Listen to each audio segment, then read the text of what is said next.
Chosen ones, this message you are about to hear is divine revelation from the throne of heaven. If you are here today, know that it is not an accident. God Himself led you here.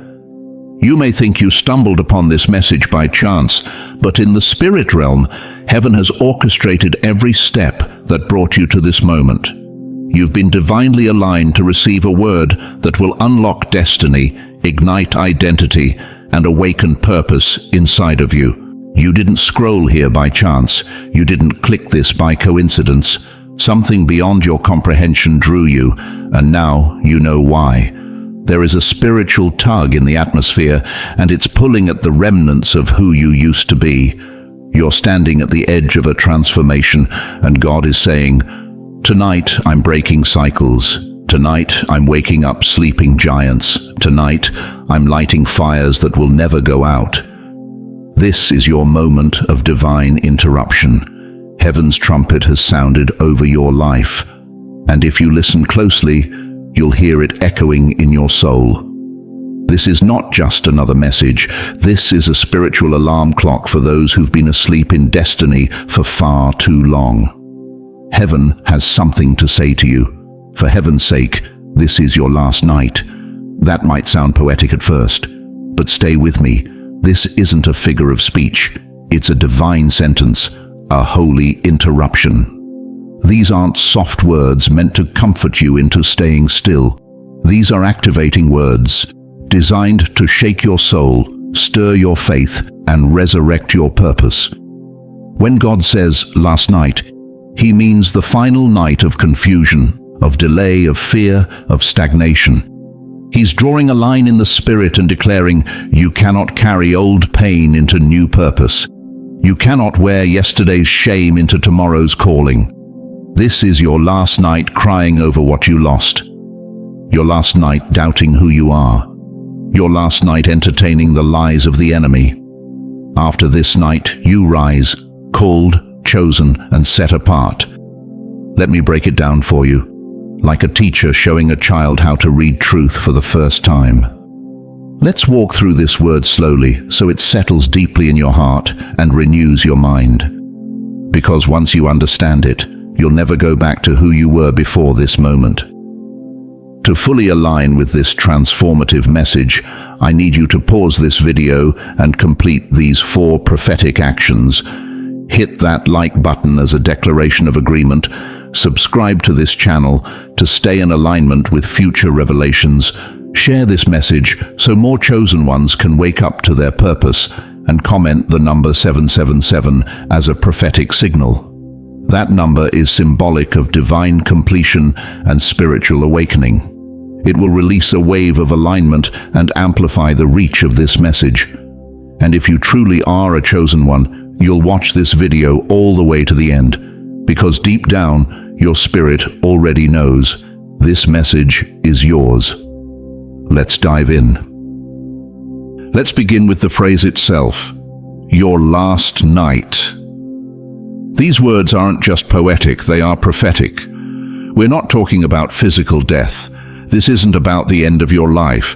It's about the end of a season, the end of being stuck in limbo, the end of wandering without clarity, the end of sitting in rooms where your spirit doesn't belong.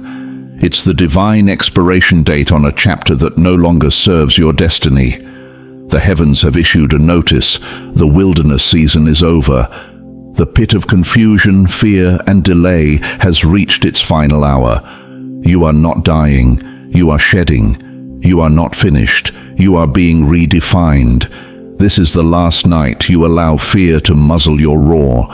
The last night you tolerate anything beneath the glory placed upon your life. It's the last night you doubt your worth, minimize your calling, settle for survival, live in cycles that don't reflect your purpose. Look to others to validate what God already confirmed in private. You've carried self-doubt like a coat in summer, and now God is commanding you to strip it off. You've danced around destiny for too long. This is the last night you merely exist, when you were created to live fully, boldly, and divinely aligned. You've wept long enough. You've tolerated too much, and heaven is declaring with finality, it ends tonight. Why? Because God is shifting you, not slowly, not eventually. Now this is a divine acceleration, a holy reroute, a spiritual upgrade that doesn't require man's approval. When God says now, time bows, doors swing open, chains break. What seemed impossible yesterday becomes a testimony by morning. Your spirit has been waiting for this shift, and now it's here. Don't resist it. Don't second guess it. Just receive it, because your last night has made way for your first morning. Let's dig deeper.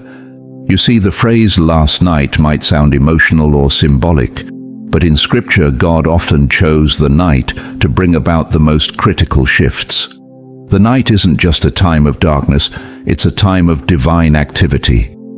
While men sleep, God moves. While the world is quiet, heaven is at work.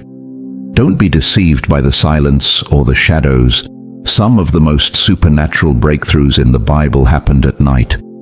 And if you're in a midnight season right now, don't fear it, because midnight is often where miracles are born. Let's go to Exodus chapter 12. The Israelites had been slaves for 430 years, generation after generation born into a bondage they never chose. Slavery had become normal. Oppression had become expected. No one alive had ever known freedom. It wasn't just a physical chain, it was a mindset, a generational identity. And yet, even after centuries of silence, God had not forgotten. When the hour was right, when the fullness of time had come, heaven released a divine plan, and it didn't take a lifetime to unfold. It happened in one night. That same night, the death angel passed over, and God's people were released from captivity, just like that. At the end of the 430 years, to the very day, all the Lord's divisions left Egypt, because the Lord kept vigil that night. Exodus chapter 12, verse 41 to 42, NIV. Let that settle in your soul. For over 4 centuries, nothing changed. Prayers went unanswered. The weight of slavery crushed generation after generation. And then, suddenly, God moved. Not slowly, not piece by piece, but completely and instantly. The same night that marked the end of oppression became the beginning of liberation. And if he did it then, he can do it now. That's how God moves. He waits until the last minute, until no man can get the credit, and then he flips the script in a way that leaves no doubt it was him. So let this truth echo in your spirit. Your life can change in a single divine moment. God doesn't need a year to bless you. He doesn't need a decade to deliver you. All he needs is one moment, one night, one command from his throne. And when that word is released, everything shifts, doors open, chains fall, identities are restored. And right now, in this sacred moment, God is whispering to your soul, this is your night. Don't fear the darkness. It's the backdrop for your breakthrough. Some of you have been walking through a long, dry, and painfully silent season, a wilderness, a place where prayers feel like whispers into the void. You've cried out to heaven with everything you had, and still the silence lingered. You've fasted until your strength gave out, served faithfully while others were being celebrated, and yet you remained in the background, unseen, unheard, and seemingly untouched. The stillness around you became so loud, you started questioning whether God was even listening anymore. You began to wonder, did God forget me? Was all the obedience in vain? Was the sacrifice overlooked? But let me speak directly to that lie the enemy planted in your mind. God's silence is not his absence, and your hiding is not the same as being forsaken. There are seasons where God does more in you than he does through you, not because he's abandoned you, but because he's building you. He's crafting your character, fortifying your spirit, and preparing your heart for the weight of the calling ahead. You see, what God does in secret is often the most sacred. He refines his chosen ones in the shadows so that when the light comes, they won't collapse under its pressure. Hiding is not punishment, it's preservation. Let's look at David. He was not found in the palace, nor standing among the elite. He was in the field, forgotten by men, but handpicked by God. Anointed while still smelling like sheep, chosen while still dirty from work no one else wanted to do. And after the oil flowed, he didn't walk straight to the throne. No, he walked into years of isolation, warfare, rejection, and refining. Why? Because the anointing has to mature in private before it can rule in public. God does not elevate what has not been tested. Your caves, your battles, and your betrayals weren't roadblocks. They were proving grounds. God was preparing you to carry what others would have wasted. Let me make this crystal clear. God hides what he loves before he reveals it to the world. You weren't being ignored. You were being incubated. You weren't cast aside. You were being crafted. And now the shift is here. The silence is breaking. The wilderness is ending. Just like David was called out of the cave to sit in the seat God promised him, your season of hiding ends tonight. The Lord is declaring, I have prepared you long enough in secret. Now I will use you in public. The doors that were once locked are about to swing wide, and the stage you were kept from is now the platform heaven has ordained for your voice, your gift, and your purpose. Let's talk about the pain, the confusion, the disappointment, the deep questions that kept you up at night, wrestling with the silence of heaven and the weight of waiting. There were moments you felt like maybe you misheard God. Maybe you missed a turn. Maybe the promise was never for you in the first place. You prayed and got no answer. You believed and watched doors slam shut. You obeyed and still ended up in places that looked nothing like the vision God showed you. And silently, in the corners of your soul, you began to whisper, God, where are you in this? But here's the truth I need you to receive today. That pain wasn't pointless. Pain is often heaven's chiseling tool. It digs into the hard parts of our hearts, breaking off pride, self-reliance, and shallow faith. It's not pretty, it's not comfortable, but it's necessary. Pain creates space in your soul, space where glory can dwell. It opens your spiritual ears. It teaches you the sound of God's whisper. It humbles you enough to recognize your need, and it matures you enough to steward what's coming. Without the breaking, you wouldn't have the capacity to carry the blessing. And that's why many of you had to cry in private before you could lead in public, because pain is the language of preparation. That's why Romans chapter 8 verse 28 hits differently when you've been through fire. And we know that in all things, God works for the good of those who love him, who have been called according to his purpose. It doesn't say only in the good things, it says in all things. The heartbreak that shattered your plans, the betrayal that came from people you trusted, the job that dried up out of nowhere, the moments where you were ghosted, rejected, overlooked. Every ounce of it is being used strategically, supernaturally, and sovereignly to strengthen the very places God plans to launch you from. Nothing was wasted. Not a single tear. Not a single trial. Not a single lonely night. Even that depression you thought would destroy you, God turned it into the well from which your compassion flows. That anxiety that tried to cage your mind, it drove you to your knees until you found his peace.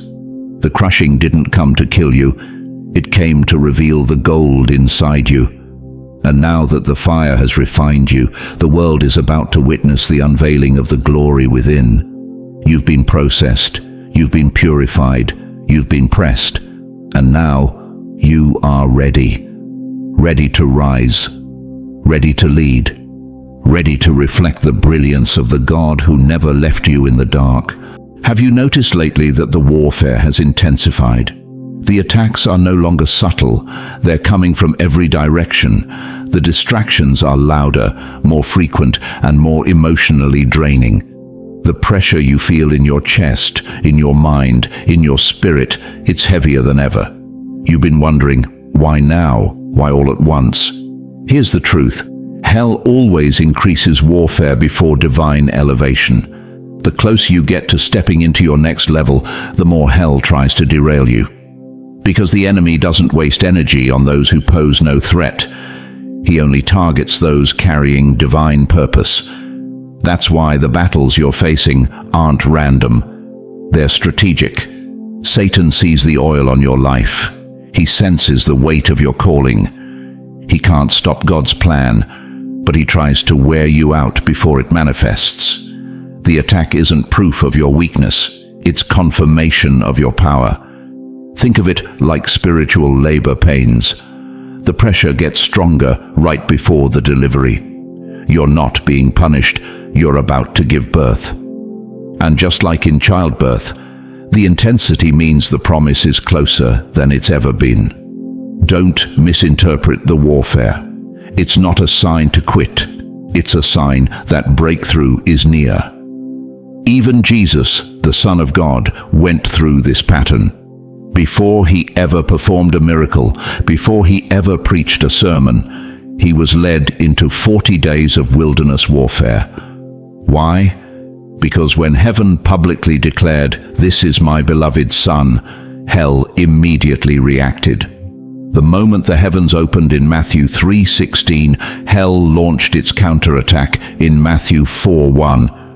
This is spiritual law. Heaven speaks, hell responds.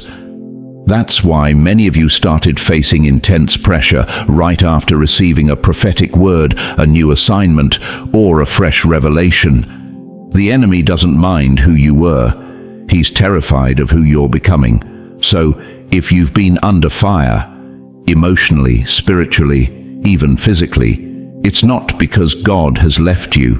It's because he's about to reveal you. And tonight, you draw the line. You lift your voice and declare with boldness, "This is my last night bowing to fear. My last night believing the enemy's lies. My last night feeling like a victim of my circumstances." You are not a pawn. You are a warrior. You are not overwhelmed. You are anointed. This is the hour to rise in spiritual authority. The same Spirit that raised Christ from the dead lives in you. So tonight, you shift from survival to dominion. You shift from warfare to winning. You step into your kingdom assignment, unapologetically and unstoppable. Let's shift our imagery again. Think about a seed, small, silent, and seemingly insignificant. When it's planted, it doesn't rise immediately. It's buried beneath layers of soil, surrounded by darkness, cut off from light, noise, and recognition. From the outside, it looks like nothing is happening. No movement, no evidence of life. But in that hidden place, something sacred is stirring. Transformation is quietly taking place. The shell begins to crack. The inner life starts to press against the limits that once contained it. And though no one can see it, the seed is preparing to rise. It doesn't announce itself with noise or demand attention. It simply breaks open, and in doing so, it fulfills its purpose. The breakthrough happens in silence before it's seen in sunlight. And that's where many of you have been, buried, isolated, misunderstood, crushed by pressure and confused by divine silence. But I came to tell you, you weren't buried to die, you were planted to grow. That season of isolation wasn't punishment, it was preparation. The hidden years were necessary. God was anchoring you, developing roots, strengthening your foundation, so when your moment comes, you won't just rise, you'll stand strong. The depth of your foundation determines the height of your destiny. And now heaven is declaring, this is your last night underground. You're about to push through the soil. What was invisible is about to be undeniable. Don't despise your small beginning, because God is about to make your latter days very great. Let's dismantle a lie the enemy has whispered for far too long. that you need someone else's approval to walk in what God already ordained. You've been conditioned to wait. Wait for man to notice. Wait for someone to open a door. Wait until you feel qualified or until your resume looks impressive enough. But let me speak this with boldness. Heaven's call on your life does not require man's permission. You don't need a title to carry anointing. You don't need applause to carry authority. You've been waiting for the right time. But what if the right time was the moment God formed you? What if the green light you're searching for already exists in the mind of God, and He's just waiting for you to believe it? Let's go back to the blueprint. Jeremiah chapter 1 verse 5. Before I formed you in the womb, I knew you. Before you were born, I set you apart. I appointed you as a prophet to the nations. Before your first mistake, before your first breakthrough, before anyone had a chance to define you, God had already called you. That means your identity didn't start when you figured it out. It started when He spoke it into being. You are not discovering your worth. You are returning to it. So stop waiting for external validation when heaven has already stamped you approved. Stop seeking confirmation for what's already written in eternity. You don't need another sign. You are the sign. You are the proof that purpose is alive. And tonight marks a line in the sand. This is your last night questioning if you're chosen. You are, and it's time to move like it. Let's look forward now, not just with hope, but with holy expectation. After the Israelites left Egypt, they didn't just wander aimlessly. They were led by fire and cloud into promise. After David left the caves, he didn't return to shepherding. He stepped into kingship. After Jesus walked out of the tomb, he didn't just return to teach. He ascended in power, seated at the right hand of the Father. In every case, they didn't just walk into destiny. They emerged with a transformed identity. Their environments changed, yes, but they changed first. That's what tonight represents for you. You're not simply leaving behind a hard season. You're stepping into the fullness of who you were always meant to be. You're not just leaving a night. You're leaving an old version of yourself. The one who second-guessed, the one who hesitated, the one who survived but never thrived. Now your mind will think with clarity. Your spirit will pick up the whispers of heaven. Your posture will shift, not from pride, but from knowing who walks with you. You won't ask, "Can I really do this?" Because now you know the truth. God is with me, how can I not? What begins tonight isn't just about you. It's about generations tied to your obedience, legacy born from your transformation. This is more than a breakthrough. It's a birthing, and what God is releasing through you will echo far beyond this moment. Chosen one, hear this clearly and let it settle deep in your spirit. Tonight is not the end of a chapter. It's something far more profound. It's the death of the old you, the version of you that second-guessed your calling, the version that bowed to fear, the one that played small to make others comfortable, the one that carried the weight of shame, doubt, and delay like a badge. That version dies tonight. Because when God speaks a word like, "This is your last night," He's not offering comfort. He's initiating transformation. He's not simply closing a page. He's burning the old book and writing a new beginning in fire. This is resurrection territory. This is the place where the old you is buried and the real you, the anointed, appointed, unshakable you, rises. Because when God declares, "This is your last night," He's also proclaiming, "Tomorrow you rise in power." The alarm in the spirit has gone off. Angels are on assignment. Heaven is standing at full attention, and you, yes, you, are about to step into the fullness of everything you were born to carry. So receive this moment with holy fire. Let the truth strip away every lie you've believed. Let the light expose every shadow you hid behind. Because this is your last night wandering in circles, your last night sitting in spiritual silence, your last night letting fear write the script. Tomorrow, you walk in fire. Tomorrow, you move in boldness. And tonight, you declare it with every fiber of your being. For heaven's sake, this is your last night.